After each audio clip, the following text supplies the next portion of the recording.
വൈകുന്നേരം മഴയ്ക്ക് ശേഷം പുറത്തിറങ്ങി ഇതുപോലെ ഇരിക്കാൻ പണ്ട് തൊട്ട് എനിക്ക് ഭയങ്കര ഇഷ്ടമാണ് കേട്ടോ. പിന്നെ കൂടെ ഒരു കോഫി കൂടി കുടിച്ചാലോ എന്ന് അങ്ങനെ നിന്നപ്പോഴാട്ടോ ഓർമ്മ വന്നത്. പെട്ടെന്ന് തന്നെ കിച്ചണിലോട്ട് കയറി ഞാൻ കോഫിക്കുള്ള വെള്ളം വെച്ചിട്ടുണ്ടായിരുന്നേ. പിന്നെ കോഫിക്ക് കൂട്ടായിട്ട് എന്തുണ്ടാക്കുമെന്ന് ഓർത്തപ്പോഴാണ് കഴിഞ്ഞ ദിവസം ബാക്കി വന്ന സേമിയ എടുത്ത് വെച്ചിട്ടുണ്ടായിരുന്നു. അതുകൊണ്ടൊരു പലഹാരം ഉണ്ടാക്കാമെന്ന് ഓർമ്മ വന്നത്. മെലിറ്റയുടെ കോഫി പൗഡർ ആട്ടോ ഇപ്പം ഞാൻ യൂസ് ചെയ്യുന്നത്.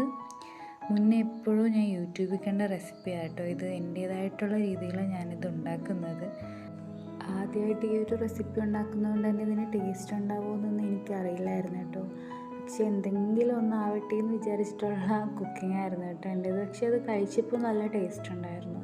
അങ്ങനെ ഞാൻ മോനും ഞാനും കൂടി പുറത്തിറങ്ങിയിരുന്നത് കഴിച്ചുകൊണ്ടിരുന്നപ്പോഴേക്കും നല്ല മഴയായിരുന്നു കേട്ടോ. കഴിഞ്ഞ ദിവസം ഉറൂബിൻ്റെ ഒരു 4 പുസ്തകങ്ങളൊക്കെ വാങ്ങിച്ചിട്ടുണ്ടായിരുന്നു കേട്ടോ. അപ്പോൾ അതിൽ നീല വെളിച്ചം കേട്ടോ ഞാൻ വായിച്ചുകൊണ്ടിരിക്കുന്നത്.